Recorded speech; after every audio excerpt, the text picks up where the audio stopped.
Hey guys, welcome back to the Curly Reader. My name's Amanda, and today is week 3 of Christmas Book Exchange.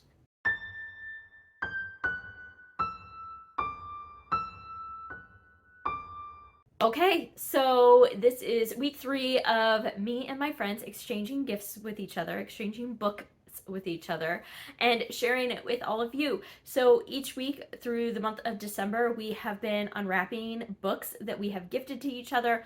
My friends Krista from Books and Jams, Lindsay from Lindsay's Little Library, and Sarah from Sarah's Nightstand and I all do this with each other. This is my second year participating with them. So yeah, let's just get into unwrapping. We are unwrapping books 5 and 6 from each person this week. And so yeah, this time I am going to start with Sarah's books.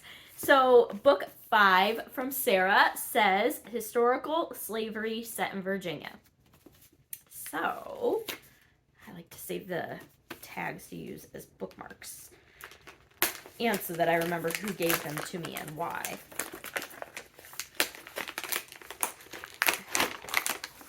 Oh, yes! I have been wanting to read this book. Yellow Wife by Sadika Johnson.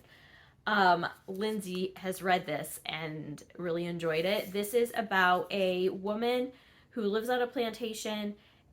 She is a slave on the plantation, but she is promised freedom, but then doesn't really get it, something along those lines. I'm very excited to read this. I've heard really, really good things. Thank you, Sarah. All right, next from Sarah, we have Friendship, Curmudgeon, Family. All of those things I love. All of them. So I am excited. Let's see. Oh, no, she didn't. I almost bought this book so many times.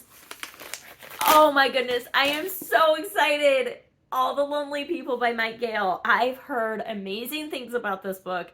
It's basically this old man has been lying to his daughter about how he has all these friends and everything at his retirement home, and then he finds out that she's coming to visit, and he has to like remedy that situation of the fact that he doesn't really have any friends. I am so excited. Thank you so much. 2 great books already. Yay. Okay, next, number 5 from Lindsay says A Splendid Read by a Fabulous Author. It's superb. Oh my goodness, she's a trip. Okay. Splendid Read by a Fabulous Author. It's superb. Let's see.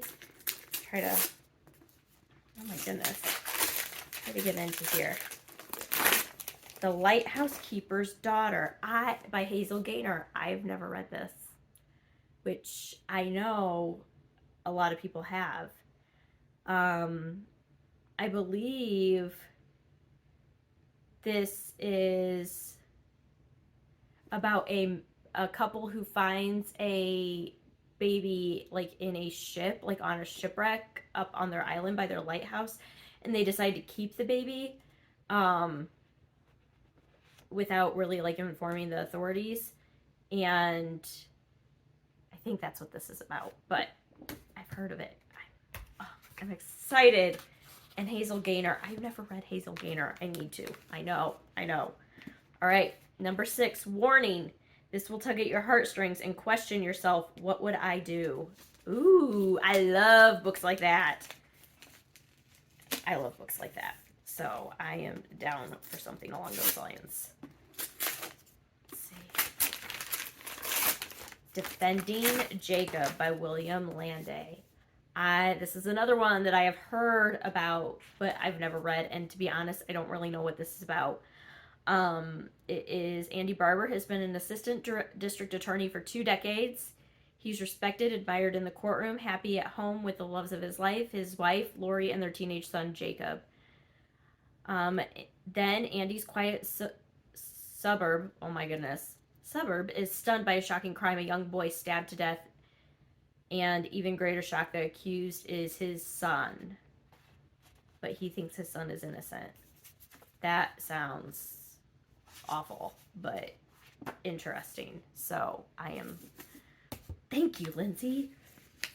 I'm excited to read all these books. Okay, Krista, book 5, middle grade debut, Great Migration, famous trial, race relations. All of those things I love. What is this? Midnight Without a Moon.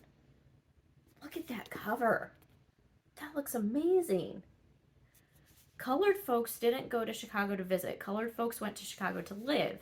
In the last few years, it seemed everybody had been leaving. Folks were fleeing Mississippi so fast, it was like birds flying south for winter, except they were going north or out west to California. Migrating is what my 7th grade teacher, Miss Johnson, called it. A great colored migration, she'd said, like a flock of black birds, except unlike birds who return in the spring, these folks rarely came back. Oh my goodness.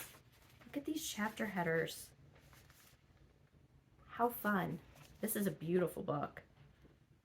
Wow, thanks, Krista. This looks, oh man, that looks so good.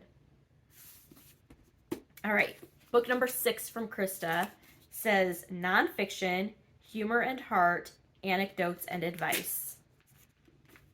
Huh. I'm interested.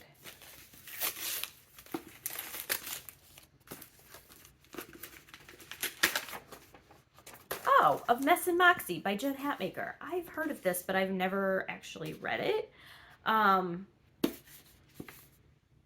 So it's signed. Life is turning out to be harder than I expected it to be. Where's that joy and belonging I crave? Very cool. I'm excited to look into this more and see. But yay. Okay, so these are the 2 that Krista got me, of Mess and Moxie and Midnight Without a Moon, which that covered, you guys. Lindsay got me, whoops, I'm dropping things over here. Lindsay got me Defending Jacob and The Lighthouse Keeper's Daughter. And Sarah got me All the Lonely People and The Yellow Wife. So, yeah. This is a great week. Oh my goodness. I am so excited to read all of these. I love my friends so much. They know me so well. And yeah, make sure that you go check out their channels to see what I got them and what they got each other. And then come back next week for our last week of Book Exchange 2022. Yes. Okay, so I hope that you enjoyed this. I hope that you stick around and subscribe. And until next time, see ya.